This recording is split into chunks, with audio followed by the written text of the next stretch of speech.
This is a special edition of Meteor Mark. We have a situation here for New England and parts of the Northeast here, and I'm going to go over the particulars with this system. We're going to have this as part of a special update. We have here in New England, here are the winter storm watches. These include all the way back into Michigan here, winter storm warnings into as far west as Wisconsin. This was with the Alberta Clipper, and here into northern New York, and extending down into downstate New York, and then most importantly New England. This is where the lion's share of the snow is going to fall. Take a look at the Boston area, over to Providence, just north of Providence, Rhode Island here. This is where we're under blizzard watches at the time, and I agree 100% with the National Weather Service on this, especially in eastern New England. This is a very dangerous situation for eastern Massachusetts and especially Rhode Island here. So we're going to get right into why this is happening. If we take a look at the track of the low pressures, we have the Alberta Clipper coming down from Canada here. These are the tracks that they're going to take, and this is also the risk map.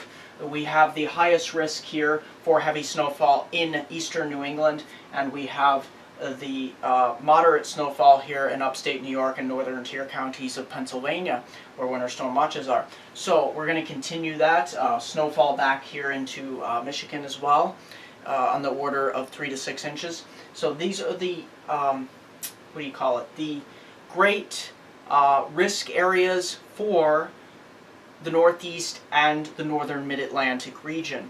Now you notice a sharp cutoff here, and I'll show you why that is. There was the phasing of the two systems as this system bombs, as it absorbs the energy and phases with the Alberta Clipper.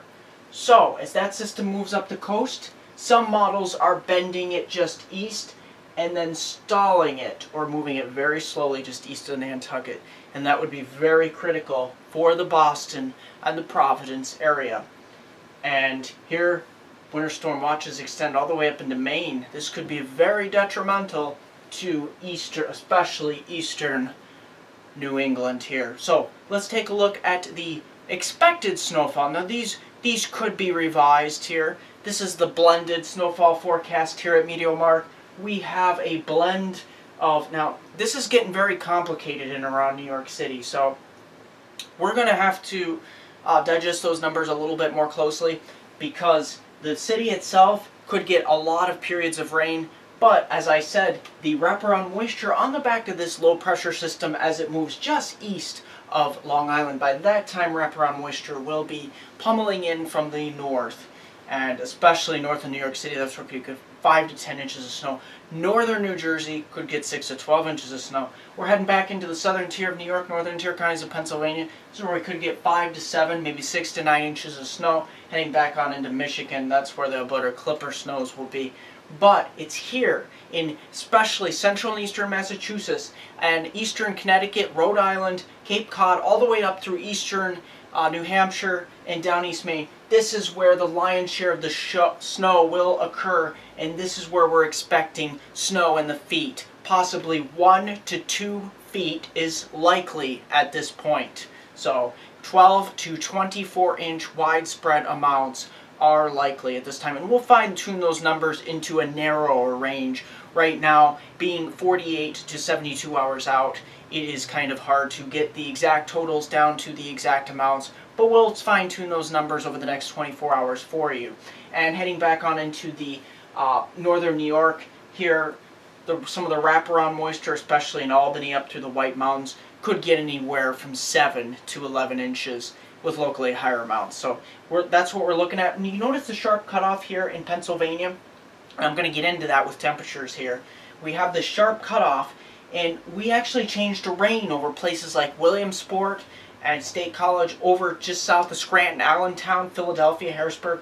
It'll be too warm for actually snow, just like New York City, the city itself. Philadelphia, just a little bit too warm for snow, which is kind of odd. This will be with the Alberta Clipper. This will be some of the effects from the Alberta Clipper.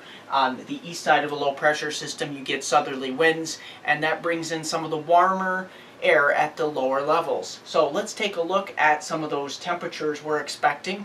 We're expecting here cold air the night before the storm, but then we get to the day of the storm and you start to see some of the effects here in central Pennsylvania, in some of the mid-Atlantic, and this is why we're not going to see much snow in central Pennsylvania on southward into southern Pennsylvania, extending down into the mid-Atlantic through Baltimore and Washington, D.C. It's just too warm for the snow. But we get up here in the higher precipitation amounts, that's where we get adiabatic cooling, and that's where we're going to see the column, which extends from the ground all the way up to about 3 or 4 kilometers up, which is about 2.8 to 3.6 miles. And that's where we get into some of the highest accumulations across northern New York State, and then throughway all over to eastern New England here. And this is where we'll see the best dynamics with this storm too. This storm really gets cranked. Some of the models take it down to 975 millibars, and some of them even lower. Now, there's some things, when you're looking at the models, and the models are usually available to the general public as well.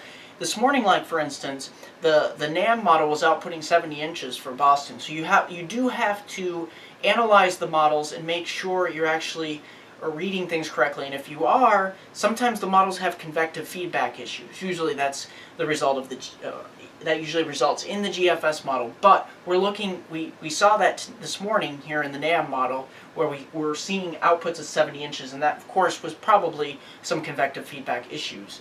So that's what we've got here for the Northeast. Those are the temperatures we're looking at, mainly just north of New York City, west of New York City. Now there is a winter storm watch for New York City itself, so we're going to have to watch this 6 to 10 inches in or just around New York City. But I would not be surprised if we get a couple inches at least in the city itself as the wraparound snowfall winds in, and of course that temperature falls to 32 or below. So that's what we're looking at for upstate New York, the northern tier counties of Pennsylvania, northeast Pennsylvania, heading on into Vermont, New Hampshire, Maine, Massachusetts, the most crucial state, as well as Rhode Island, very crucial, and heading on into Connecticut, especially eastern Connecticut, and the eastern tip of Long Island, and then Nantucket, of course. So that's what we're looking at. That is a very critical areas that we're going to continue to watch. So other than that, I can't really say anything else. The rest of the nation is very quiet at the moment, and we will continue to watch things as they unfold. So, I'm meteorologist Mark Molnar. Like us on Facebook at MeteoMark. Subscribe to us on YouTube. Here's a 4-day forecast for my hometown viewers from Binghamton to Elmira and the northern tier counties of Pennsylvania.